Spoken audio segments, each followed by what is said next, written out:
disiapkan tadi disampaikan Pak Wamenpan RB juga dan Pak Wamendagri terkait dengan surat edaran bersama antara Menteri Dalam Negeri, Menteri Pan RB dan Kepala BKN untuk mewujudkan pemenuhan sumber daya manusia di KD KMP ya. Nah, oleh sebab itu, ini kalau kita lihat datanya, ini kira-kira proyeksi-proyeksi yang sudah disiapkan untuk KDKMP. Sekarang ini memang disiapkan 1 sampai 3 orang. Nanti Bapak Ibu supaya diupayakan 3 orang ya disiapkan untuk bisa mendukung operasionalisasi dari KDKMP di kabupaten kota dan kecamatan yang ada di lingkungan masing-masing. Nah, kalau kita secara data memang baik P3K maupun P3K paruh waktu, termasuk P3K yang existing saat ini mencukupi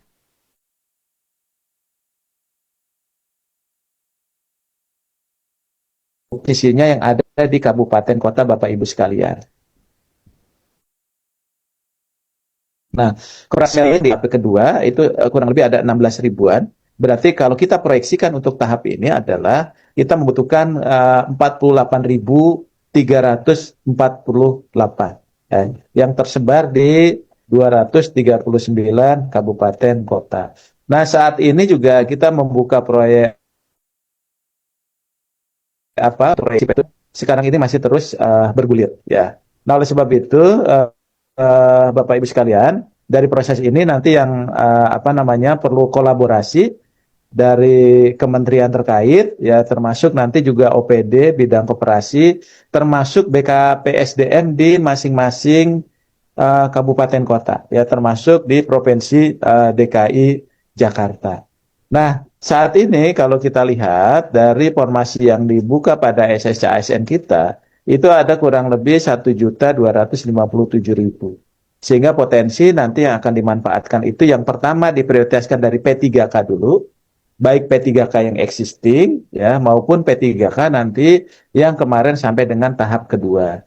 Nah, baru setelah itu apabila memang masih kekurangan, kita masih bisa menggunakan potensi-potensi P3K yang saat ini masuk ke dalam P3K paruh waktu. P3K paruh waktu. Jadi artinya Bapak Ibu sekalian antara kebutuhan dengan tadi proyeksi SDM yang ada itu ada kemungkinan itu bisa terpenuhi. Tinggal sebarannya saja nanti kami perlu bantuan Bapak Ibu untuk melihat kembali. Karena kenapa? Itu pun nanti ada prasyaratnya ya. Salah satunya memang koperasi nanti yang akan diduduki itu memang sudah bisa atau sudah siap untuk beroperasi secara bisnis. Nah, oleh sebab itu, pemetaan ini sudah dilakukan oleh BKN gitu ya. Nah, tentunya juga secara teknis tadi ada platform digital yang disiapkan ya. Maka nanti Kepala BKPSDM ya itu juga harus bisa melihat kembali karena nanti akan melihat distribusinya.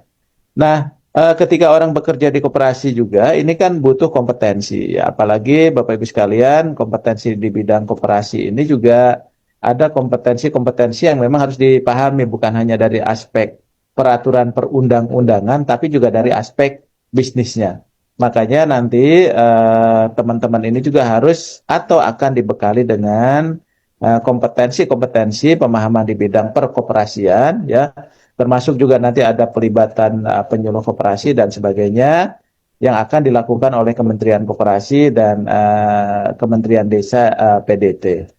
Nah, oleh sebab itu, Bapak Ibu sekalian, maka nanti kita akan melihat dari proses ini, Bapak Ibu harus bisa menyiapkan tadi P3K itu untuk di KDKMP di kabupaten kotanya. Ya nanti ada di satu kabupaten itu ada berapa koperasi gitu ya. Tadi saya ketemu juga dengan Bupati Lampung Timur ada 200-an koperasi dan beliau menyatakan juga siap untuk menempatkan mendukung berjalannya aktivasi dari KDKMP ini. Jadi Bapak Ibu sekalian diupayakan bahwa optimal itu 3 orang supaya bisa mendukung. Dan ini nanti Bapak Ibu teman-teman sekalian ini merupakan nanti P3K yang bekerja pada perangkat daerah khususnya tadi yang terkait dengan perkoperasian. Jadi artinya kalau ada misalnya SDM tenaga teknis ya, tenaga teknis yang ada ternyata dia di unit yang lain, maka dia akan dipindahkan ke apa namanya unit kerja bidang perkoperasian ya.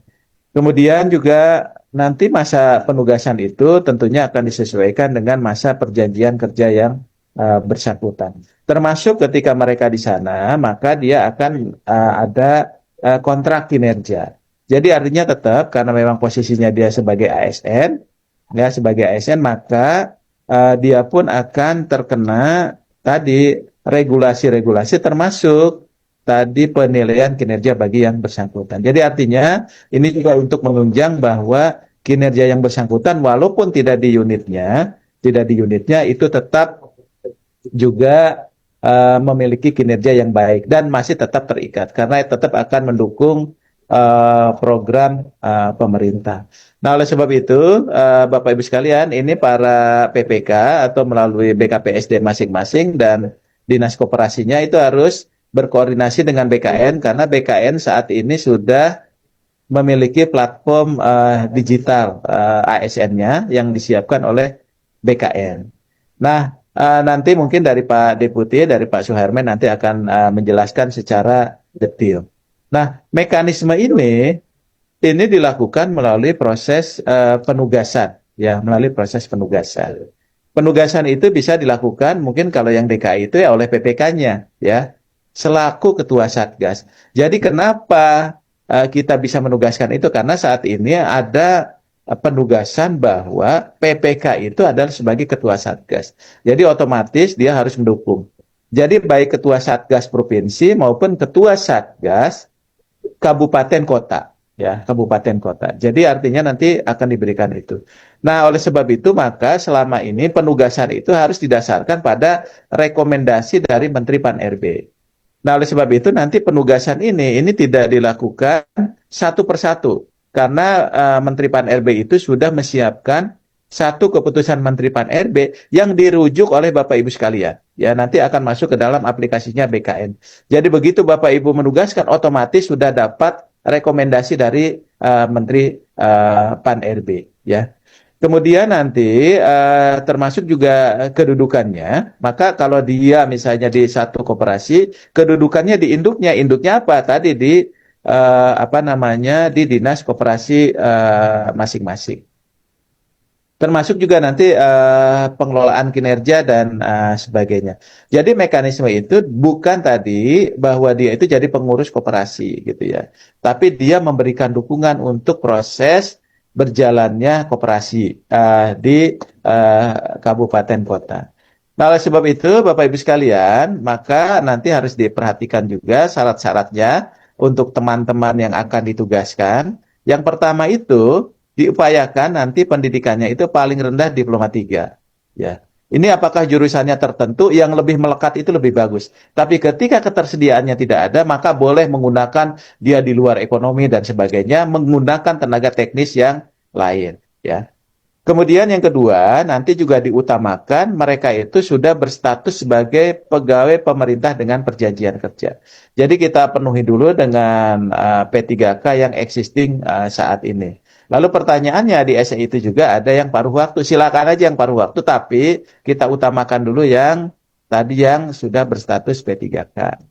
Nah, kemudian Bapak Ibu, teman-teman sekalian, yang tidak kalah lebih pentingnya untuk menjaga kesinambungan tadi aktivasi mereka di KDKMP itu, maka usahakan dipetakan mereka yang berdomisili dekat atau sesuai kedudukannya dengan wilayah koperasi di KDMP masing-masing. Jadi harapannya Bapak Ibu sekalian, kalau misalnya dia ada di lingkungan kecamatan gitu ya, kemudian dia ada koperasi di situ, maka dia bisa ditugaskan di sana gitu ya. Kemudian juga memperhatikan penggajiannya, ini masih dilakukan oleh instansi induknya, dia sebagai Satgas, dia sebagai PPK, mendukung keberlangsungan dari KDKMP. Ya. Walaupun tadi disampaikan di dalam SE-nya itu bahwa 5 tahun, namun P3K itu tetap penilaian kerjanya dilakukan setiap tahun. Ya, setiap tahun. Kemudian juga nanti harus ada surat penugasan dari pejabat pembina kepegawaian, dan itu tidak harus langsung mengusulkan ke Menteri Pan-RB dan BKN karena sudah ada di dalam sistem. Jadi akan secara otomatis karena ini untuk mempercepat ya, mempercepat proses itu.